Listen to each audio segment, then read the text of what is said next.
16-year-old Hannah Anderson talking publicly for the first time since her kidnapping ordeal as she prepares to bury her mother and brother this coming weekend. NBC's national correspondent Kate Snow is in San Diego. Kate, good morning.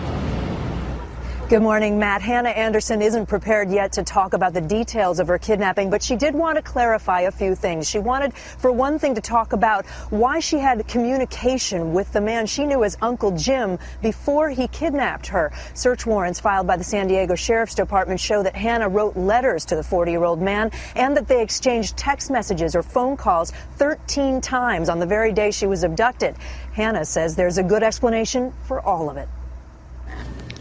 The phone calls weren't phone calls, they were text, because he was picking me up from cheer camp and he didn't know the address or where I was, so I had to tell him the address and tell him that I was going to be in the gym and not in front of the school, just so he knew where to come get me. That's 16-year-old Hannah Anderson describing her final hours of freedom before James DiMaggio abducted her from San Diego and led authorities on a cross-country chase. DiMaggio's violent rampage started at his own home in the San Diego neighborhood of Boulevard, where he killed Hannah's mother, Christina, and her 8-year-old brother, Ethan. Then he set fire to his home, where San Diego sheriff's detectives later found letters from Hannah written to DiMaggio. And the letters were from a year ago when me and my mom weren't getting along very well. Me and him would talk about how to deal with it, and I'd tell him how I felt about it, and he'd help me through it. They weren't anything bad. They were just to help me through tough times. As the lone survivor who knows what happened, Hannah is now the subject of intense scrutiny. Hannah, anything you'd like to say? And online criticism. They don't really know the story, so they kind of have their own opinion on what they hear. Car wash! Hannah's friends and neighbors are showing their support, raising money to help pay for this weekend's funeral for her mother and brother.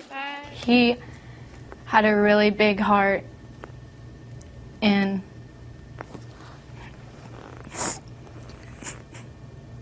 Hannah struggled as she tried to talk about Ethan, but says her mother instilled a strong spirit within her that is helping her through tough times. She was strong-hearted and very tough. She knew how to handle things. Tonight, an Amber Alert spreading across several states and a growing manhunt. Hannah says she had no idea there was a nationwide search going on for her and had never even heard of an Amber Alert. I didn't really know what it was, but I know it helped people find me, and it made them realize that it's hard to find people out there, but with everyone's support, it can help a lot. Despite all the law enforcement resources dedicated to the Amber Alert, it was a chance encounter with 4 horseback riders in Idaho that led to Hannah's rescue from a place called the River of No Return. I'd like to say thank you, because without them, I probably wouldn't be here right now. After the riders notified authorities, it was only a matter of hours before an FBI tactical team confronted DiMaggio near Moorhead Lake, killing him in a shootout.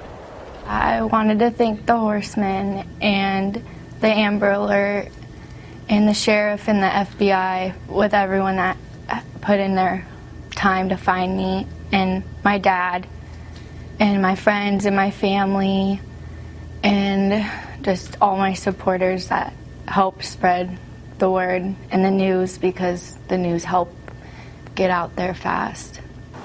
Today, Hannah is trying to get back to her life as a daughter, a dancer, a high school student, and leave her past and her critics behind. You are who you are, and you shouldn't let people change that, and you have your own opinion on yourself, and other people's opinion shouldn't matter.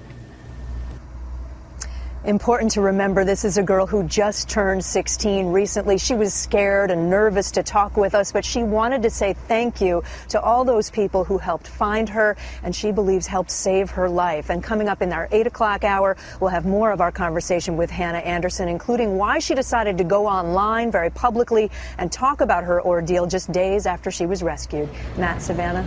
Hi, Kate. Thank you very much. Obviously so emotional at the time where she was talking about Ethan, her brother, and her mom, but overall, all incredibly composed given what she's been through. Absolutely. And imagine to go through the ordeal she went through, then come home and find out the terrible news about her mother and brother, who she now has to help bury. So to see her composure is quite remarkable. We'll hear more from Hannah in a little bit.